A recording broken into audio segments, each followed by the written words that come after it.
Welcome to Set Lusting Bruce. As we wrap up the year, I want to take a moment to thank all my amazing Patreon members. Your support keeps this show going and means the world to me. If you've ever thought about joining, it's easy. You can be part of this community for as little as $1 a month. And if you'd like to take things to the next level, for $25 a month, you can join me as a co host of an episode. And for $50 a month, I will actually help produce your own podcast. Whether you're here for the stories, the music, the community, thank you for being part of this journey.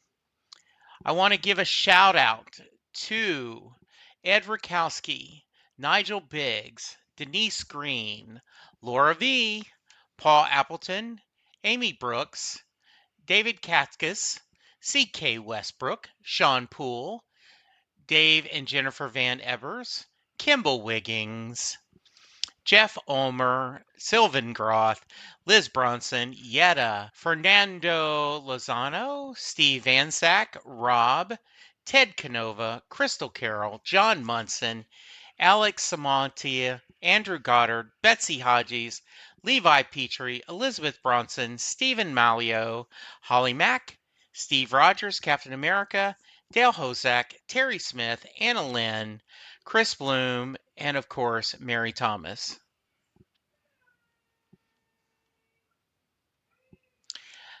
Thank you for the support, and let's keep sharing our Springsteen stories together. Now, time for the episode. Hello, everyone, and welcome to a brand new episode of Set Lusting Bruce, your podcast all about Bruce Springsteen, his music, and mostly his fans. I am your host, Jesse Jackson.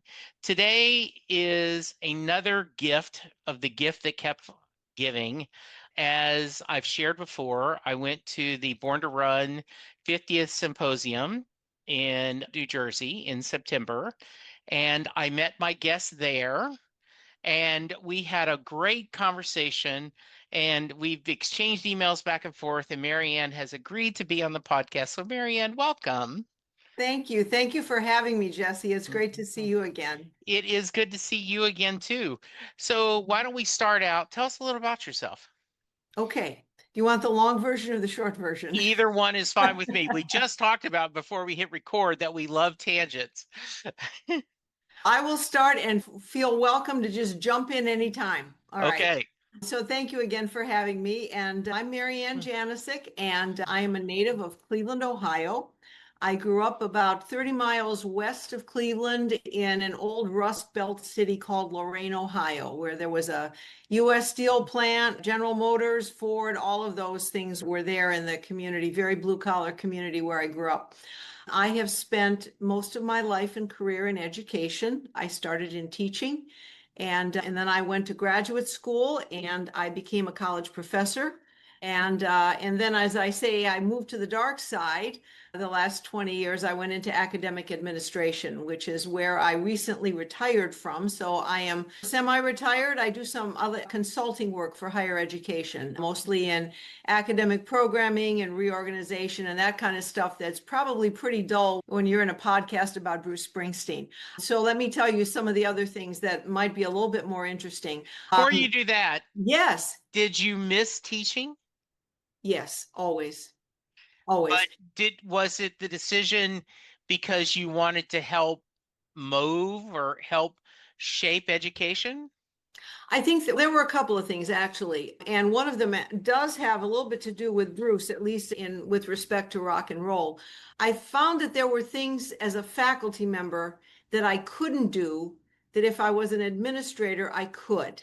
And that was things like shape programming for academic courses that were required, work more on curriculum and do things like that, set policy for academics and that. And as a faculty member, you have a voice, but you don't always, you're not the decision maker. Right. So I thought it would be an interesting thing for me to extend myself in that way as a faculty member. I found that sometimes people in administration were far removed from teaching, and so I thought it might be good to have somebody who was more of an advocate in that role, who could also work in that way of doing some policy work and planning. And my doctoral work was really in the history of policy making in this country. So I thought that might be a good fit for me. So the Rock and Roll Hall of Fame was looking for a new education director. And I had met Bob Santelli. I had actually invited him to speak in one of my pop culture classes when I was still a faculty member. And he was moving on to EMP in Seattle. And so I saw there was a vacancy at the Rock Hall and I applied for it. And in what I sometimes call my momentary lapse of reason, I left a tenured teaching position to be the education director at the Rock and Roll Hall of Fame. It was the only job like it in the world, and it was for me a great opportunity to shape a different kind of academic curriculum. And so I took the job and I was there for a couple years.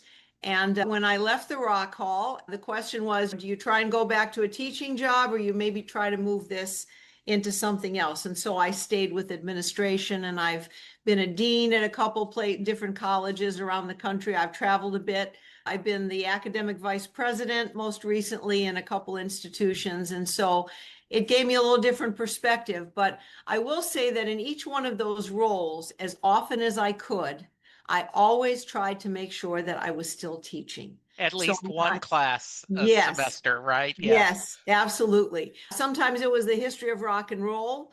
Sometimes it was history told through movies in the 20th century, mostly pop culture, which is my area. Yeah. But yeah, I thought it was important as an administrator for you to have that touch, to make sure that you still knew what was going on in the classroom. You were current with new teaching methods and methodology. And of course, in the last 25 years, there's just been so much with technology and online teaching and all that, that I just felt it was smart to be involved in that, and I liked it. So you get a different kind of energy in the classroom than you do from administration. There are different kinds of satisfaction, but I think the feedback you get in the classroom for me has always been really energizing, and I don't know of any other place where you find that kind of immediate feedback to what you're doing and a sense of where you need to make adjustments and where you're making a good positive difference. Yeah, I remember once I was talking to a guy in human resources and he just said, "I don't like talking to people." And I'm like, "Then you're in the wrong career, dude." But I'm just so good at it. No, you're not. And so if you don't like students, then you shouldn't be in the academic part of it because that's the whole idea is I tell this in my day job, I run a call center. And I always tell my quality assurance people, your job is not to find what the agent's doing wrong. Your job is to find a way to make an agent better at their job. That's what your quality should be looking at. Exactly. Yeah. And they Um, know too, the students know too. yeah. They know immediately if you don't want to be there. Yeah. They know if you love your subject. I taught the subject that nobody wanted to Hmm. take. Yeah. I had to teach the required history courses. And the more I taught, the more I was able to teach some courses that I really liked that were in my area of research. But students know if you don't want to be there. Yeah. I had a really good friend who was a teacher, an instructor. He did corporate training. And Doug said, "Jesse, if you know the material, you can teach it any way you want." And so I choose to teach it entertaining. I try to make sure that everyone is understanding it and I get them engaged because a lot of times I'm teaching a class that the manager has made them take and I want to show them and make it fun. I want to get to your beginnings, but I have one more question. Actually, I probably have a lot. What surprised you about the gig at the Rock and Roll Hall of Fame? I think what surprised me was that there wasn't a real sense yet, and this was fairly early, this was 2000. Okay. And so the museum was still fairly new. Okay. And I used to say that I didn't think they knew what they wanted to be yet when they grew up. Makes a lot of sense. And there was nobody there that had a background in education. And I would say that the difficulty was the whole idea of rock and roll seemed to be antithetical to education. And what I wound up doing, I was very lucky. I had some good people I worked with there. We got a very nice grant from one of the Cleveland foundations to do some academic programming. So what I did was I had a group of high school teachers from the greater Cleveland area. They were I want to say an advisory council. And we talked a little bit about what could we bring to academic programming that would bring high schools and junior high schools to the museum. Because Yeah. what I often heard from people is, well, what are we going to go there and look at the guitars? What are you going to do? What we did was we planned and started to create and develop a curriculum that worked really nicely and paralleled what students were doing in school. So I had been a high school teacher. That's where I started. So I knew that I used to teach things like songs of social protest during the Vietnam era and rock and roll in the First Amendment. Those are the kinds of things when I was in the classroom that I used to do. So I worked with high school teachers and we developed certain topics that we thought would be interesting, that maybe your average high school teacher doesn't want to teach, but if they know they can bring their class to the museum and have someone do that, would be a nice supplemental lesson for them. We did things at that time, multiculturalism in music for middle school kids, so they would get to see and understand diversity and how diversity in music comes about. So that was what we wound up doing for programming. And we wound up, actually, we had more people who wanted to come to the museum than we had open spots for it. So that, for me, I have to say, that was one of the things that I've done in my career that was teaching and kind of curriculum design that was successful, that I felt like I was making a really good difference. And I will say, because I've had conversations, and I had conversations with Bob Santelli before he left the museum and before I came into that position, we had a kind of mutual understanding of how we thought that rock and roll could be an important part of an academic curriculum for students because it has such a cultural value, not just the music and the entertainment value, but there was a history to it and there was a richness to it. And when we talk more about Springsteen, I'll tell you a little bit more about that. But because I see him as one of those people that really understands the history of American music, and he's been able to bring that to audiences globally in ways that just reading a textbook maybe wouldn't be as enlightening for people, and it wouldn't get people in their soul, which is what you want to do when you're teaching. You want to go, you certainly want to do the intellectual, but you also want to make a difference so that people can start to see connections and see how it relates to them. This is reminding me, and I'm sure you have made that connection too, of Little Steven's Teach Rock. Yeah. They've taken this and made it and I love when I hear him talk about that, the excitement he has of how, and that I'm in Texas. So of course football is king and athletics, and you're like, but what about the arts and how much that does? And to be able to say, I can show you how you can weave arts into history, into social studies, almost into anything. And it's important. Yeah, that's cool. I always like to start at the beginning. Tell me, where did you grow up and what kind of music was your family listening to? So I grew up in Lorain, Ohio, which is it was a very diverse community. We had the largest Puerto Rican population outside of New York City when I was growing up, a large Eastern and Southern European population, and a fairly large African American population. So I've often said that when people talk about diversity, I grew up in a community where we were all together, and I went to public school. It was hard not to be influenced by the culture around you that your classmates were bringing in all the time. My family, I'm an only child. I'll tell you that. I'm a late in life child. Okay. My dad was a bit older than my mom, but I'm a late in life for both of them. And they like to listen to big band music. Okay. So I grew up with a lot of Frank Sinatra, a lot of Bing Crosby, my dad loved Preservation Hall jazz bands. That was all the stuff that we listened to, and Broadway musicals. That those are all big in our family. I will tell you, if I can digress for a moment, Please. my dad never finished school, Okay. but he had an interesting life in that he tried many different things. He was in the Navy in World War II. He worked on the railroad. He worked at General Motors, but somewhere in the middle of that, and he played semi-professional football back in the day before the pro leagues were. And my dad was like 5'7" and 145 pounds. So this is when Yeah. they the leather helmets and that. But one of the things that he did was he liked to sing. And for a while before he went to the war, before he went to the Navy, he sang on a radio show in Cleveland. And somewhere in my box of treasured things, I have a 45 record that he made back in the day. And so when I was growing up, there was always music. And I started taking organ lessons when I was 7.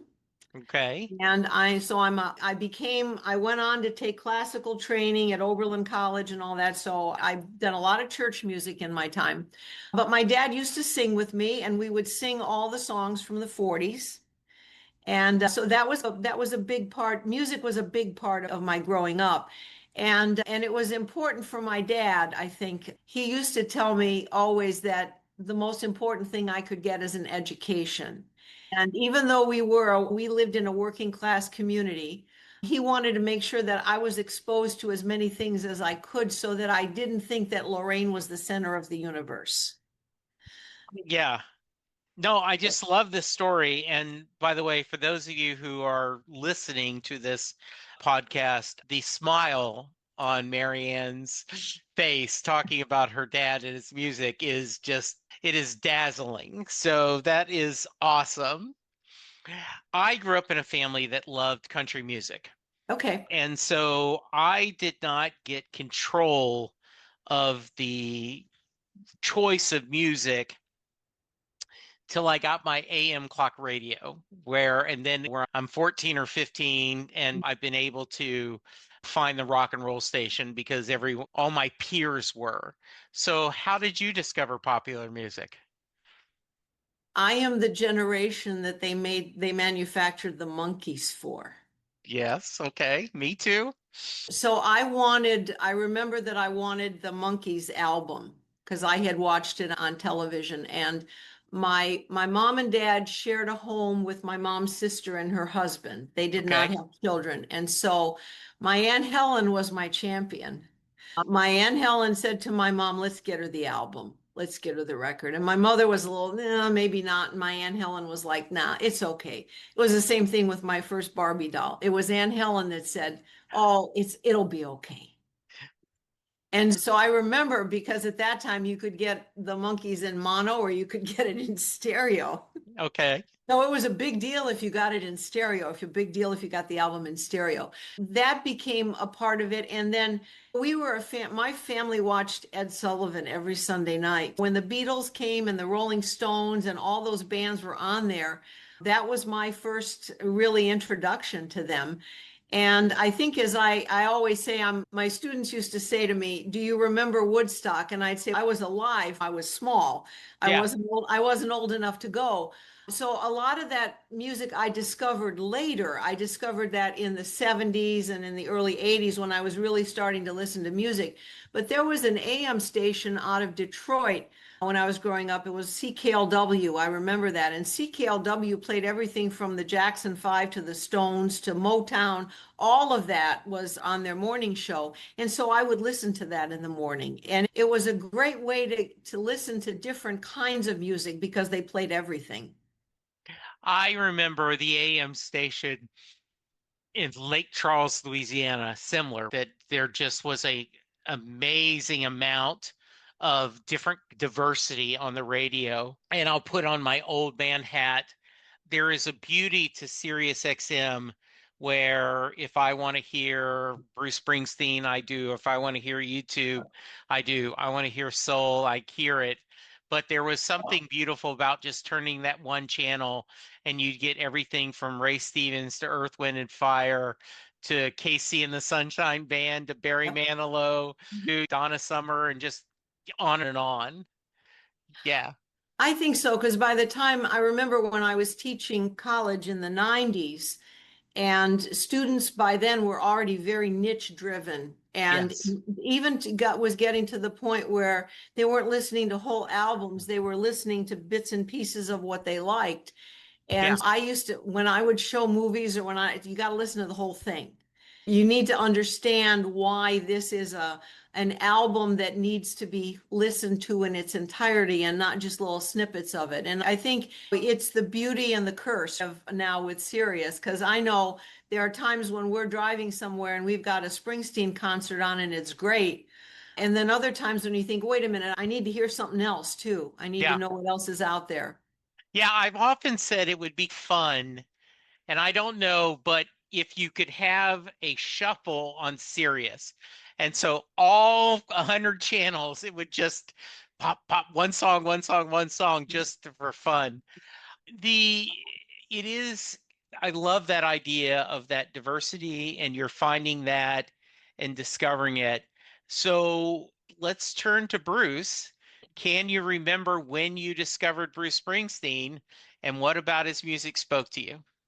I sure can. We had an FM radio station in Cleveland called WMMS, Okay. the home of the buzzard. And they were very well known for progressive rock and playing a lot. They were the station that played American Pie in its entirety at 9 o'clock so you could hear the whole song. They were one of the first stations to play Springsteen. And I think they had an early copy of Born to Run when it came out. And that was when I first heard Springsteen. I knew about Greetings from Asbury Park. I had heard Blinded by the Light. I'd Hmm. heard Rosalita. I'd heard some of the earlier stuff.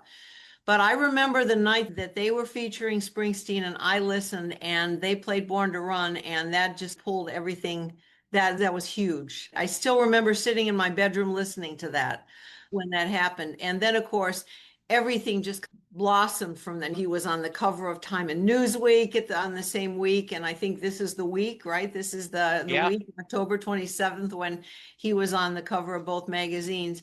But I remember getting the album and playing it over and over again. There was just, we can talk more about this in other ways, but I can say that for me, and this goes back again to my dad used to encourage me to not stay in the community. He used to encourage me to see the world. And I think partly because maybe he had wanted to do some of that. And Okay. the only time he really got to see anything outside of his environment was when he was in the Navy. Okay. And so he was always encouraging me not to just stay in Lorraine, to move out beyond that. And so that we'll talk about Mary and Thunder Road later, but I got to tell you, that just hit me. That idea about do you stay or do you go? And do you take that step outside of that community that you know, that familiarity of what you know? And I think that was one of the things that still stays with me whenever I listen to Springsteen is that he's got a really profound understanding of the Yeah. place that he came from and all of the struggles and the challenges that you face when staying in that very familiar place might not be the best thing for you. And I hear that not only in when I first heard Springsteen, but every time I listen to The Long Walk Home, it's the same. He's come so far and there are things that are strange, but at the same time, that's what he needed to do. And so I find as I've gotten older and I've looked back on some of the experiences that I've had, it's those words and those lyrics and that music that comes back to me a lot. Yeah. I always have to preface this, the amount of times you've seen Bruce perform live is not a fair barometer of how big of a fan you are. But are you someone who counts? And if so, how many times? You're going to be underwhelmed. I think it's Hmm. six.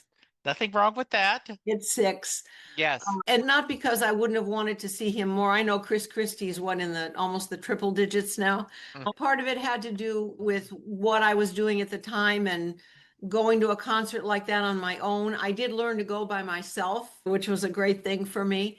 But I have to say, though, the concerts that I've gone to see with him, I can remember each one, and each one was special for a different reason.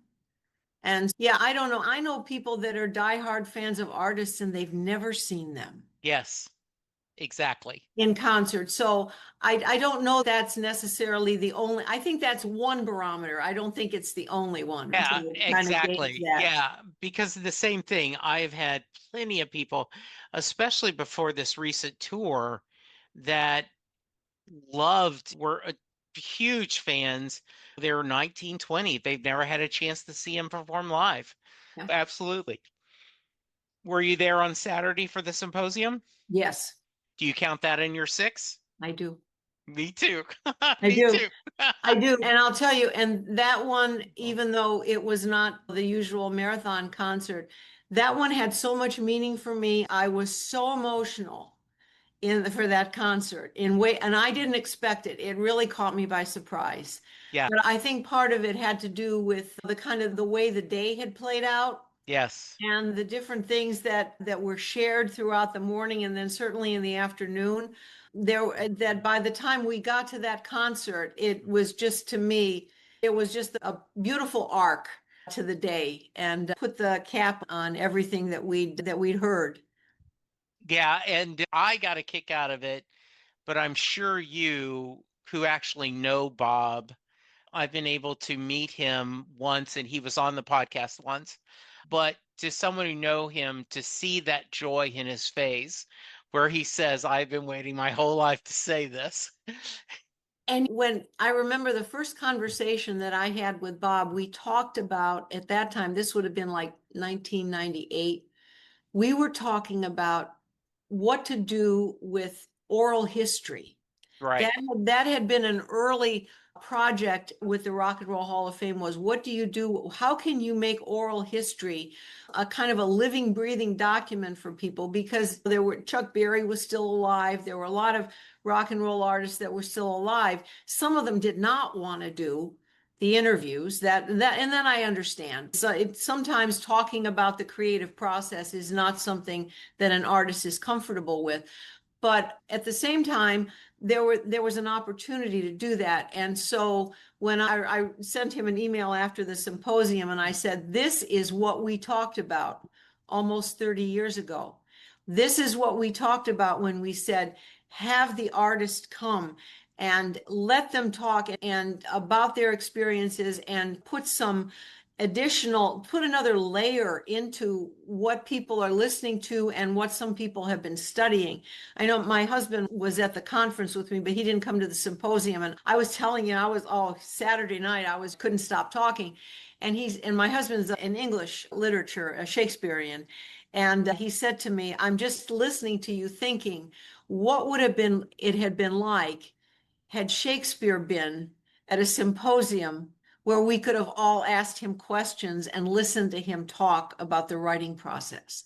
And he said, that's what this was for you. You get to hear someone that you've studied and then have them articulate some of the themes and experiences. That to me was pretty amazing. But Bob and I had talked about that. And so I knew on that Saturday, I just could feel that was something that he had been waiting a long time to be able to do. And it was just great to be there and to see all of that unfold. I love the fact too that one of the worst insults you can give someone down south is they forgot where they came from. And Bruce has never forgotten where he came from. And I think that is so Bruce to, okay, if we're gonna do an archives, let's just not do it for me. Yeah. Because I've built on the steps of so many the shoulders of others. And so I love that every time Bob said, and I noticed this because Penn Jillette, who does a podcast, went to clown college for Ringling Brothers and Barnum Bailey's circus. And he said they taught you to say Ringling Brothers and Barnum Bailey circus. You didn't say Barnum Bailey. And so Bruce Springsteen Archives and Center for American Music. It is the whole statement. Each time, I just thought that was beautiful. Yep. Yeah, and I think, of course, my lens is also that's very Catholic, right? Because Yeah. you bring in the whole community. Yes. It's not just about you. Mhm. But I don't know sometimes that the one thing I would add with that is the difficulty. When you move away from where you came from, it's very easy to forget it. Yes. And I think the fact that he continues, I can remember people saying to me, especially when you move to college and you're working with for me was a very different milieu of people, most of whom were not first generation college students like I was, and came from different social circles and all that. And suddenly you're in the middle of that. It's very easy to forget about the stuff that you grew up with that doesn't fit in with that. And I remember telling someone one time, that might be the thing that would be easiest for me to do, but I could never live with that because I did come from there. And all the experiences that I had in my family and within the community, they helped shape where I am now. So that would be rejecting really who I am and why I am where I am now. Absolutely. So I am curious, how did you hear about the symposium and what led you to want to be a presenter? I received an email that said there was going to be a symposium. That came to me out of the blue and I looked at it and I thought, "Oh, hey, I'm curious about this." And so I looked at it and I thought, I've been for the past, oh, I won't say how long, but I published my first book about rock and roll in 2006. And it's a book about the 80s and the impact of MTV on rock and roll. But my real research that I've been doing for a longer time has to do with the Catholic influence on popular culture. And so the book that I'm working on now, which I hope I will eventually finish, looks at different rock and roll artists who were raised Catholic or had some connection with the Catholic Church to take a look at how their music has been shaped by their experience as a Catholic or growing up Catholic. So you have Bruce, you have Bon Jovi, you've got Madonna, Lady Gaga. I mean, there's a whole bunch. But I had done some initial work on Bruce, and when I saw this, I thought, wow, I don't know if they're only going to want Born to Run or if they want something that is Yeah. another view of that. But I felt like I was finishing my work here in Chicago as an administrator. I was getting ready to take a pause from all of that. I wanted to get back to writing and research. And so I thought maybe this is the thing that I need to get myself back into Yeah. that mindset.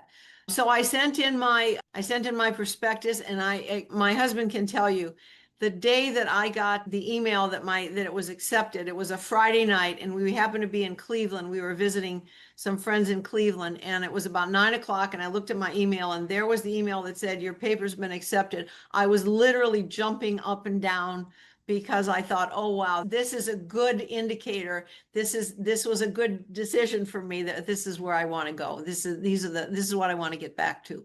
So it's been joyful work. And I think being able to present it, the way that the conference was set up is very similar to the Pop Culture Association that I've worked with a lot over the Okay. years. And that is that you have the first conference I ever went to was a history conference back in the 90s. And I remember two historians got into an argument over a footnote. Ha ha. It was nasty. And I remember thinking, do I want to do this? Yeah. Do I want to? And then I went to a Pop Culture Association conference because I had been working on something with film. And I had somebody in the audience that was in English and somebody in philosophy and sociology.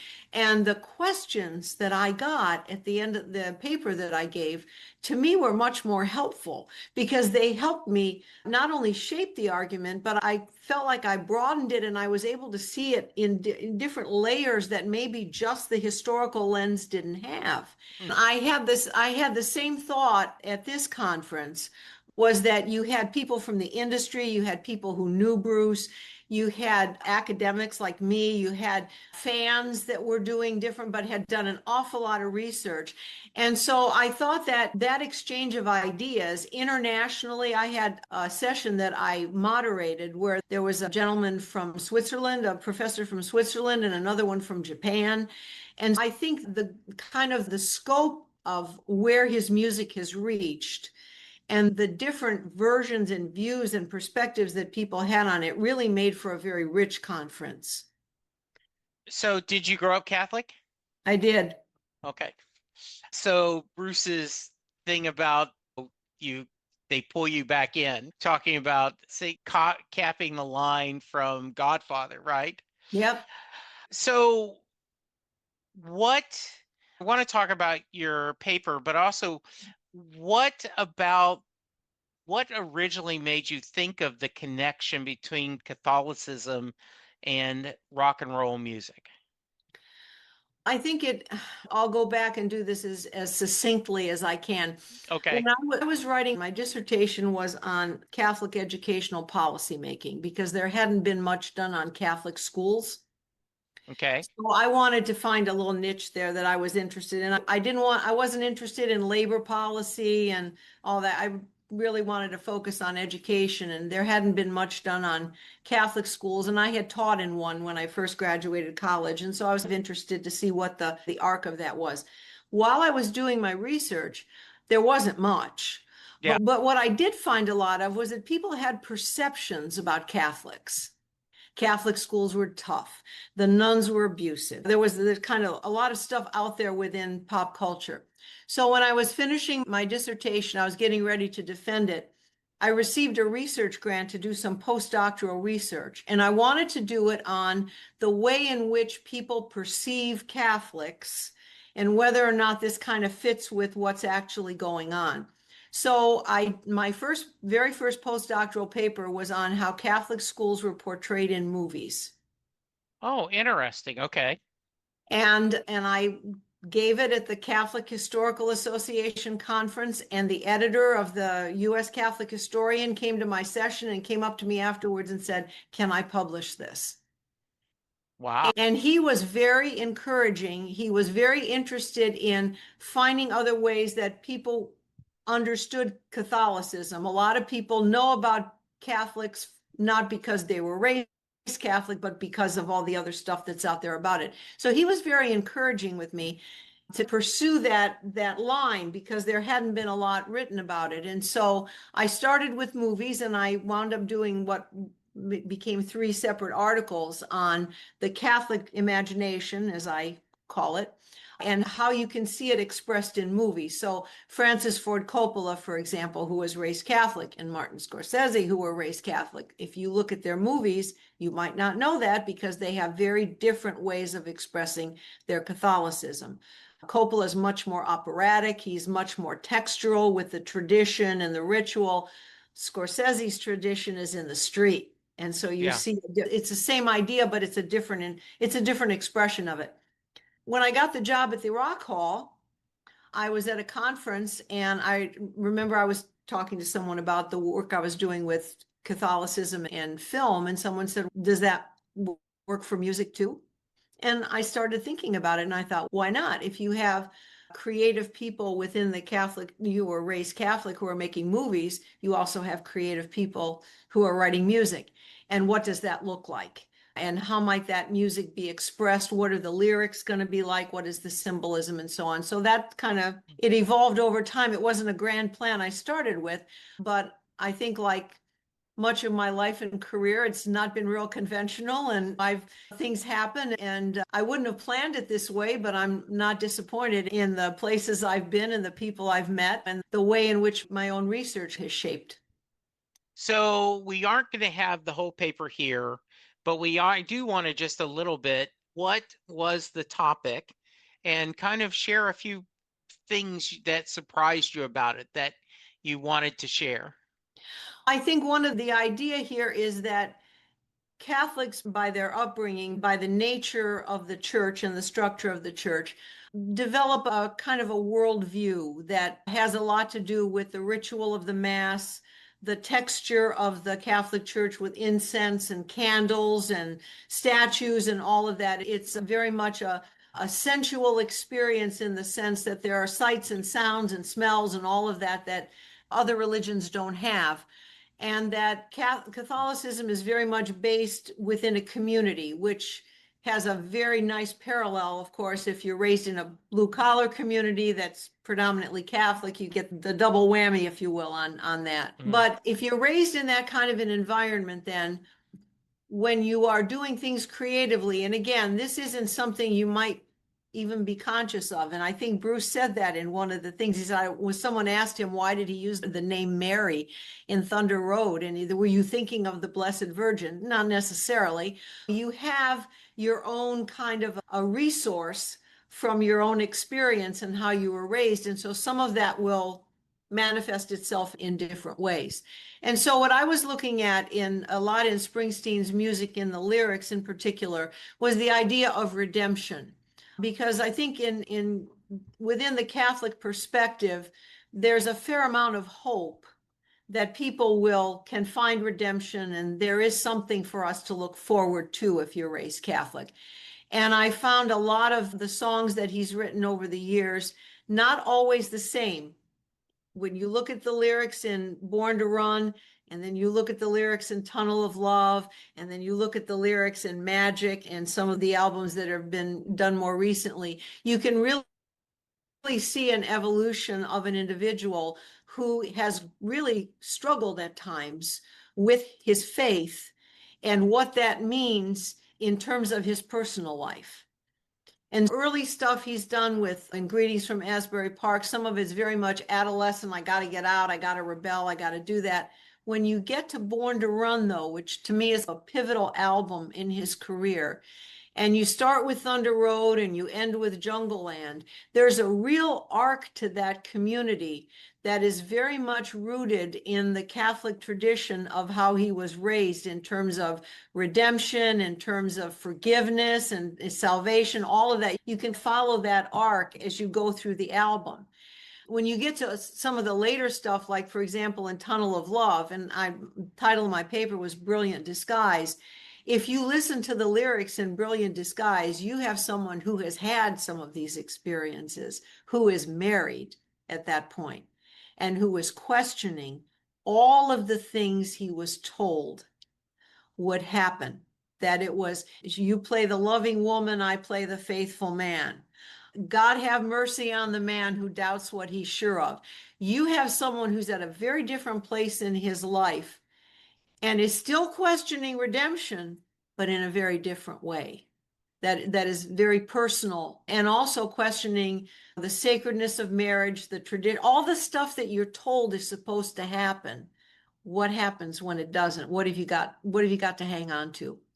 Yeah, the gypsy lied. Yes. And the Uh, gypsy is probably the priest, right? Because yeah, the gypsy swore our yeah, future was bright. yeah. Exactly. I've often joked, only halfway joking, is that I think Tunnel of Love is one of my favorite albums.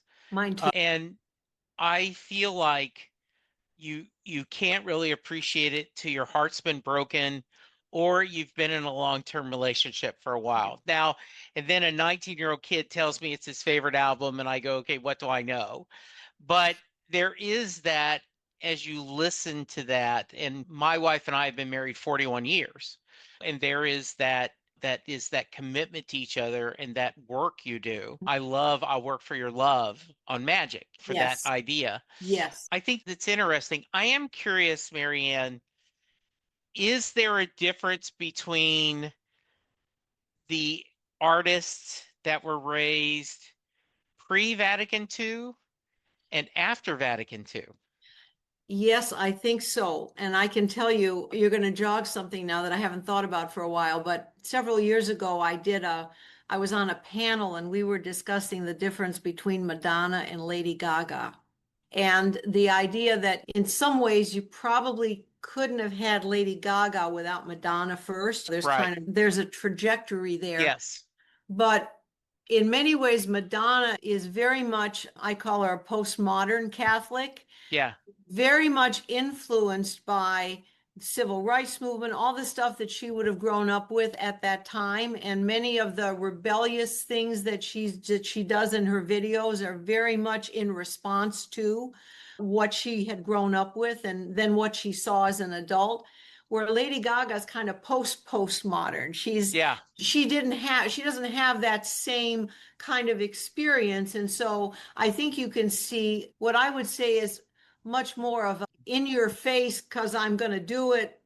Here it is, rather than where I think Madonna's kind of was a little bit more nuanced in how she worked some of those themes in to where Gaga's kind of been upfront in a way because she doesn't have that history that Madonna has of growing up at a time of great turmoil. She comes in after that, which doesn't, and that's why I know I said this with my paper. It's not a question of which one is better. It's a question of how you become a product of your time. And in this case, what was the church doing in the time that Madonna, it's like when I grew up, the church was in transition. Gaga was raised in a church that had gone through that. And so there's a different level of what is going to shock people. Yeah, and like Springsteen born in 49, Madonna 58. Yep, And yep. so a lot of his is he's 13, 14 when Vatican II happens. Yeah, and So he's more consistent yes. with what I would call a modernist Catholic because Yeah. his themes are they evolve over time, but they're very consistent. Where Madonna is all over the place with when you look at everything from Like a Prayer to the by the time you get to Ray of Light, it's a whole different, she's got a Yeah. whole different spin on things. Yeah. I love that. As you start doing the research, a couple of things that stood out to you, was there something that surprised you as you were exploring doing the paper? I think what surprised me was the scope of what I had to really, I had 10 minutes. Yeah. And I think the categories of what I was looking at in terms of forgiveness, redemption, all of that, there are so many micro categories that you could put with them that I think it was much deeper and richer than I had imagined. And so I'm continuing to think about it because I know I can revise the paper. I think they're going to try to do a book of select papers, but it's a real challenge because there's a lot there. And you could only do Born to Run, and you Yeah. or you could only do this theme from this song to that. Yeah. There's a lot there. There's really a lot. Yeah. And without, and I hate to say this because this is always a challenge, I think.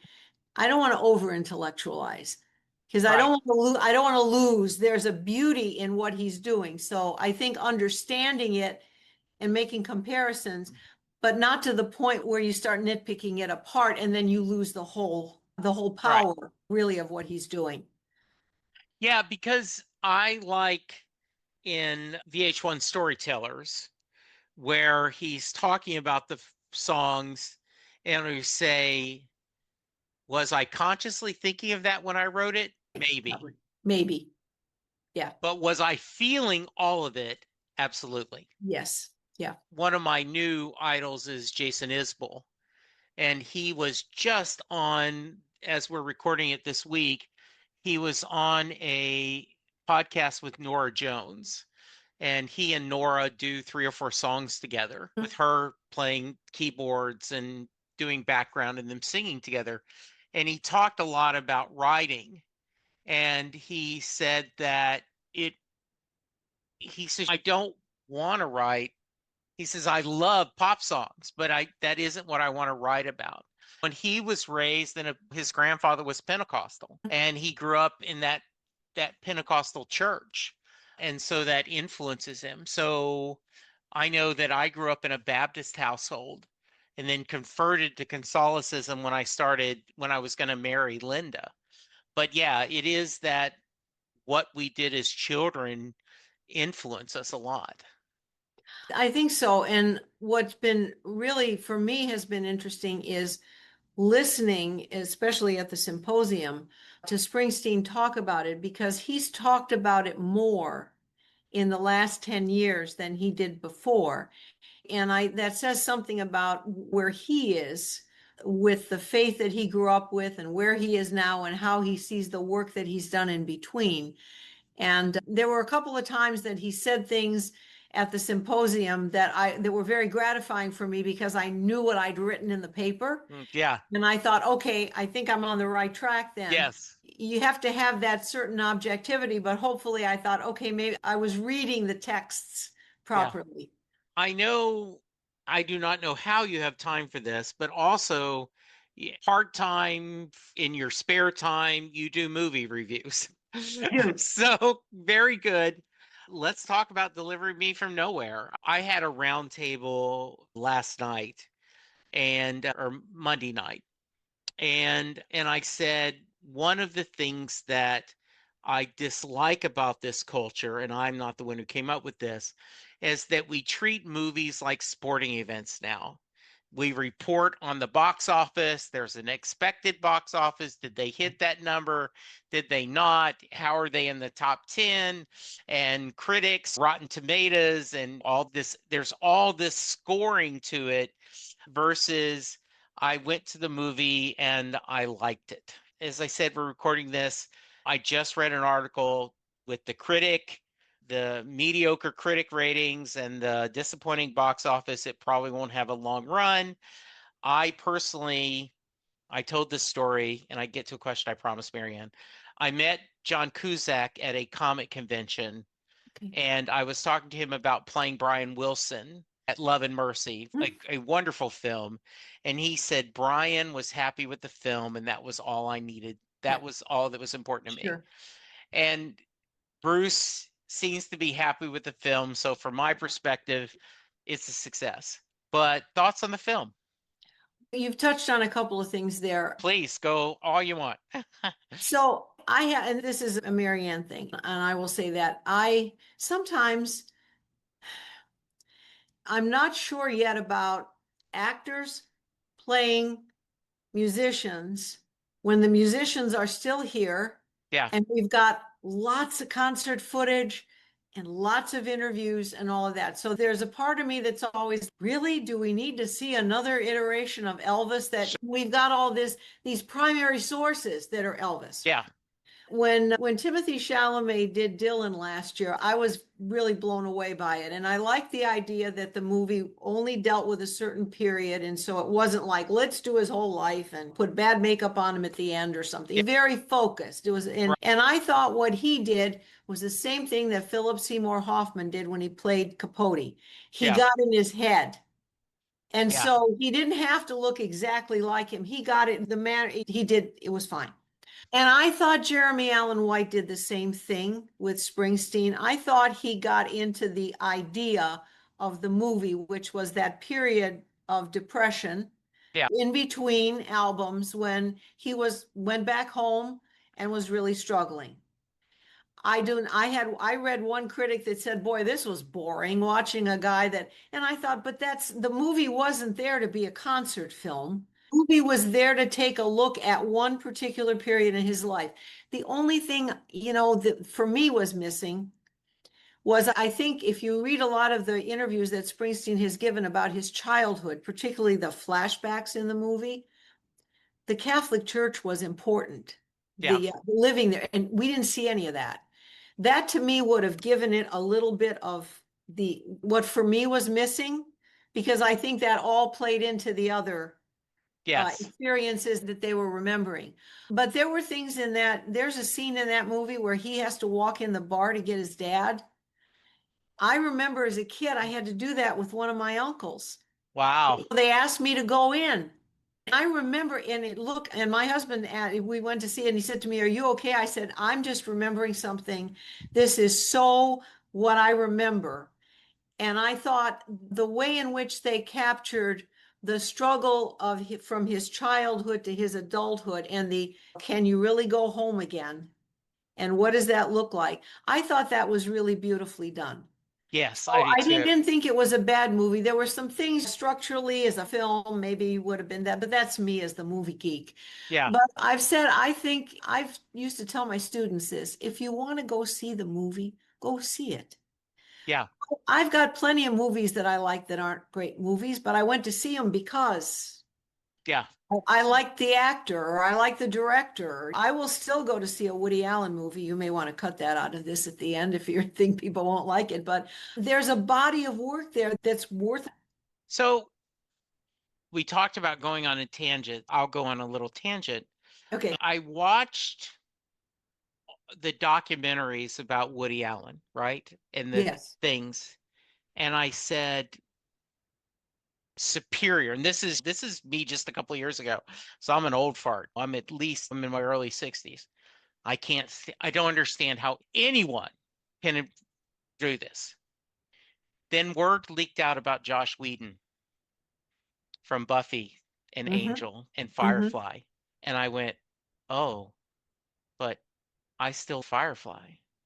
Then word about Neil Gaiman came out. And I went, "But I love Neil Gaiman's novels."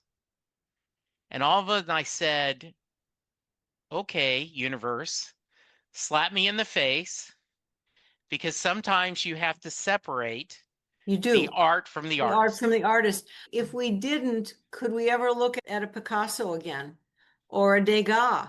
If you really read about some of the lives of the people we admire, they're flawed because they're Yeah, human. yeah, And I think to me, as a historian, it's to understand the hmm, human with and not expect perfection, but to yeah, understand where the flaws are.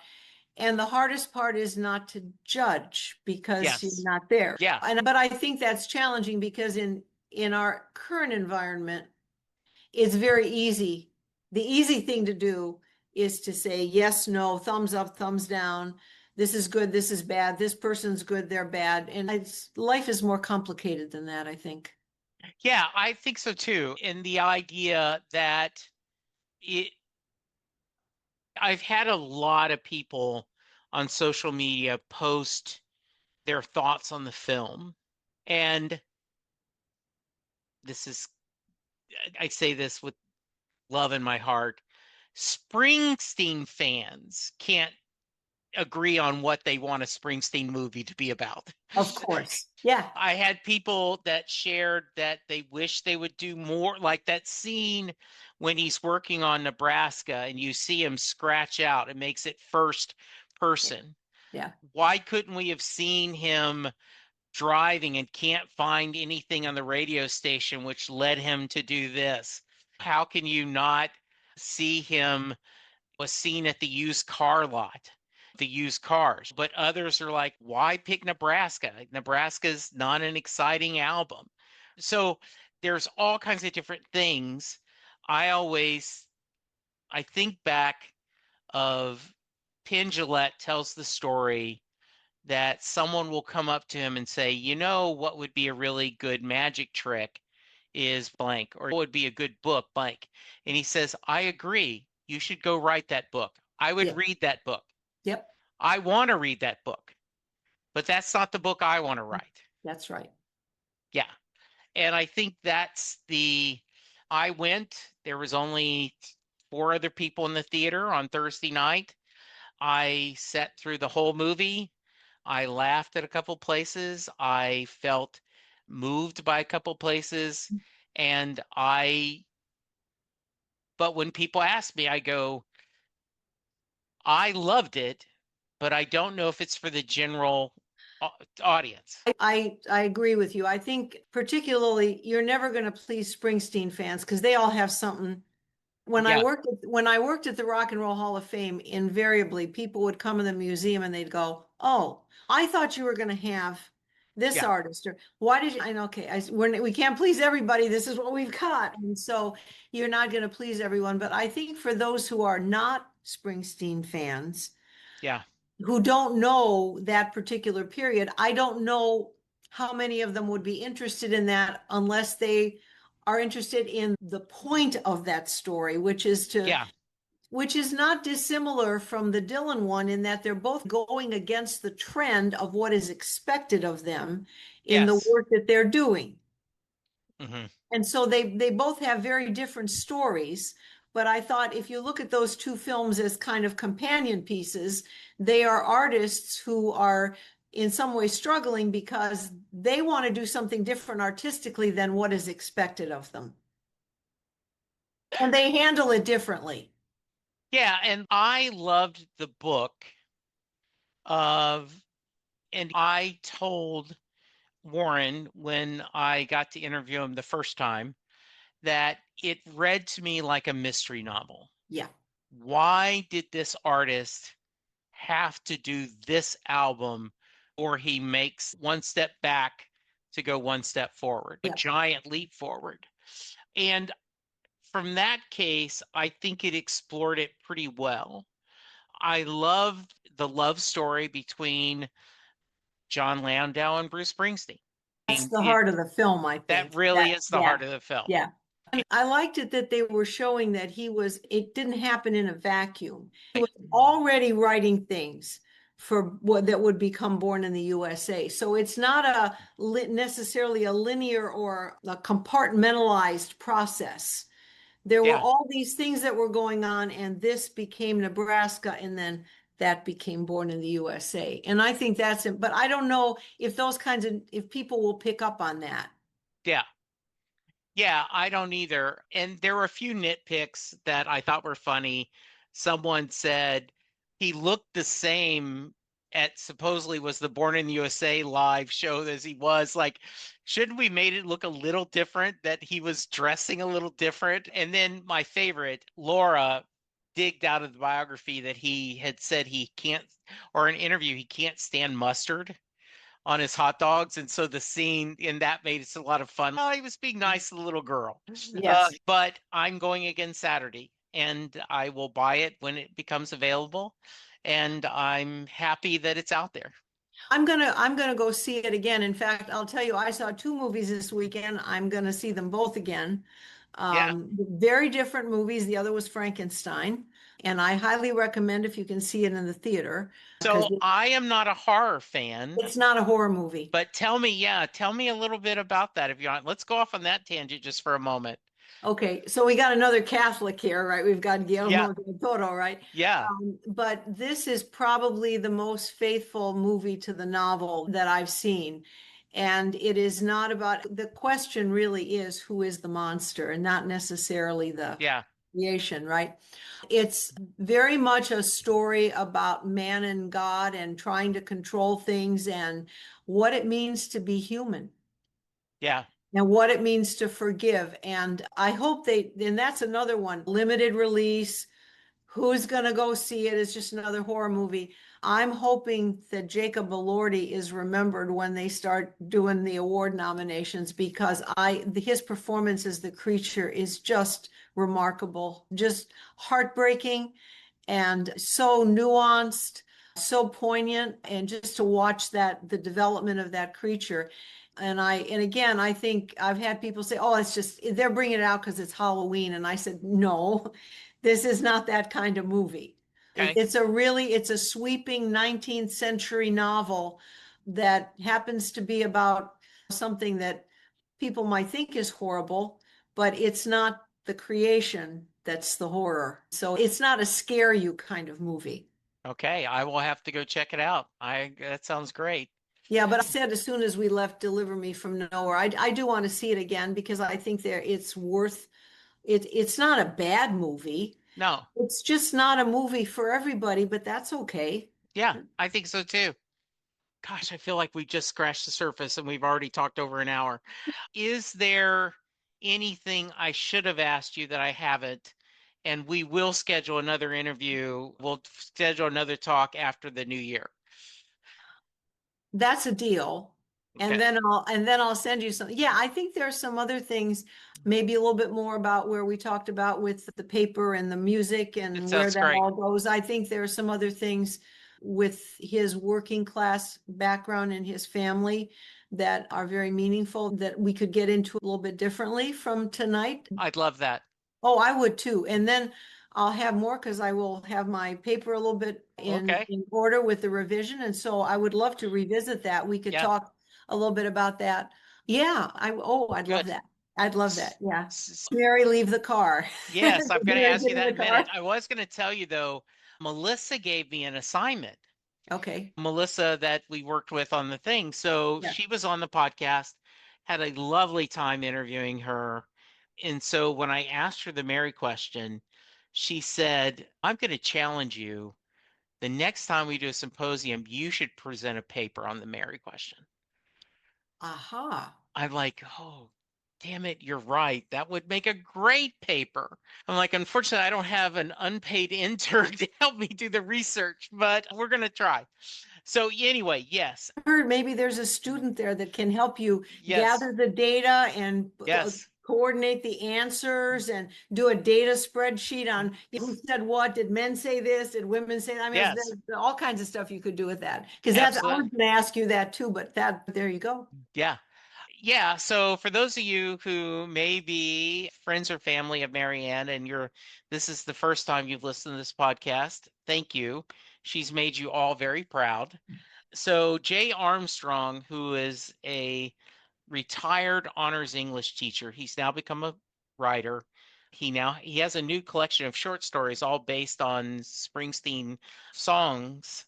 But Jay, when he was teaching, he would give his students the lyrics to Thunder Road, and they would discuss it and talk about it as if it was a poem, comparing it to Robert Frost and other American poets. And then he would ask his class at the end, and I just found this out from Jay. He didn't ask them specifically if Mary got in the car. He said, do you find the poem to be hopeful as she gets in the car, or non hopeful, tragic because she doesn't get in the car? And that's what they would write their paper on, as a hopeful theme or a tragic theme. So anyway, your question is, do you think Mary gets in the car at the end of Thunder Road? No, I do Okay. not. I do not. You want me to tell you why? Yes, of course, I sure do. I think there are a couple of clues, but there you had another question there, which is the song hopeful? And yes, I do think the song is hopeful, but maybe not for Mary. Okay. Because I went back and I listened to it again today before in preparation for our talk today. And if you look at the lyrics, and if you go back to where we started a little bit earlier with the idea that what has always resonated for me with Springsteen is his ability to really focus on what it meant to be working class, what it meant to grow up in that community, how it felt to be a part of that community. And the one thing that I would say as I was listening to it again and thinking about my own life is that it's very hard to leave. It's very hard to leave because of the family connections, and especially if you're female, still maybe less so now, but at that time, the responsibility of taking care of family and all of that and just going and leaving. So when I went back and I looked at the lyrics and the things he was saying about her and the ghosts of her boyfriends and the graduation gown being torn and all of that, I think Mary would like to go, but I don't think she'd get in the car. At the end of the day, I don't think she would. But now and if you listen to the music, to the musical structure of it, he goes from major chords to minor, which suggests to me that maybe that's not going to be there, that they're not going to leave together. Now, will he leave together? Yeah, I think so, because if you go to side two and you go to Born to Run, Yeah. clearly that I think is where the hope is for him, maybe not for her. I love that answer. I had a guy multiple years ago say that it depends. He said if it's the E Street Band playing Thunder Road, she absolutely gets in the car because the song ends triumphant. Yes. When it's Bruce solo, she No. doesn't get in the car. Interesting. And I thought that was an absolutely amazing thing. I just had a guy actually who was also Tim was also at the symposium, and he was there at my roundtable, and he had never heard of the podcast. And I will send you this. He made a flow chart of Thunder Road and then all the different songs that end with where you get to either Moonlight Motel or not. That all the songs, like she said no, then we get to this song and everything. Jay was just on the podcast a couple of weeks ago, and I told him that it is the gift truly that keeps on giving, that having this question to end the podcast is just a perfect way to end the conversation. And what's fascinating, Maryanne, is, most of my most of my guests are Springsteen fans, but at least 25% aren't. And some of them have never heard of Thunder Road, or some just know it casually. And are fascinated by the answers and the questions. And a few more of them, if I just was going, a few of the people who are not familiar with the song tend to Mhm. think she doesn't. Okay. Yeah. So it's great. I think, but that's good though, that you have, I think one of the challenges, if you are a fan Yeah. and you're doing, especially if you're doing research on that, is that you have to maintain some semblance of objectivity, or as one of my advisors used to tell me, you have to be true to the sources. And I always Yeah. keep that in the back of my head, that especially when I was writing the movie review, because there were things about the movie that I wanted to say that might not sound praiseworthy, but that didn't mean that the movie itself was bad. So Yeah. how do you find that balance? But I think that's good for people because again, it's a different thought process for them. Yes. And their conclusions might be a little bit different, but nonetheless something to think about. And that's always good. Yeah. I had an academic on, and she did not know. When I send the agenda, I just say, listen to Thunder Road, have an opinion, your thoughts on if. And so they don't know the whole story. And she goes, oh, I'm so glad you told that whole story. She goes, because I have a whole academic discussion we're going to have. And I'm like, he's going to think I'm crazy that I'm going this deep. She said that the actual singer is death, that the song is all about death coming to Mary at the end of her life. And he says, of course she gets in because death claims us all. Interesting. I thought it was too. Yeah. Because you tend to think of this as young and exciting. And she was like, I get that feeling that just based on the clues and everything, that they're coming to take her away. But there is evidence that she's not a teenager anymore. Yes, there But is. I think the assumption is probably that they're in their early 20s and it's Right. a few years after high school, not a few decades. But I could see where you could. Yeah, I But did that too. isn't. But that's the beauty of it, though. Yes. That you can see different things in it, just like a good poem. You can find different references and different allusions and different imagery. So it's Yeah. good. Yeah. Yeah. Maryanne, if someone wants to reach you, what's the best way? I'm on Facebook and Instagram, so if you Okay. want to look me up that way. You can also send messages to my website. I have my movie blog, Okay. and I think you have the address for that, yes? Yes, I will pull it and add it there. So good. And if they contact you and haven't found a way to get hold of me, just let me know. You're Will do. welcome to send their email address to me, and I'll be happy to get back to them that way too. That sounds great. All right, you and I are going to connect. We'll talk again in January, February. We'll figure out some time. I would love that if we get Oscar buzz, but we'll see. I'm hopeful. By then we'll have a good idea because by then the Yeah. nominations will be out and we Yep. can Hmm. we can go in a different way and Yeah. do some more talking with it. That'd be great. Oh, Yeah. this has been really fun for me. I've Thanks.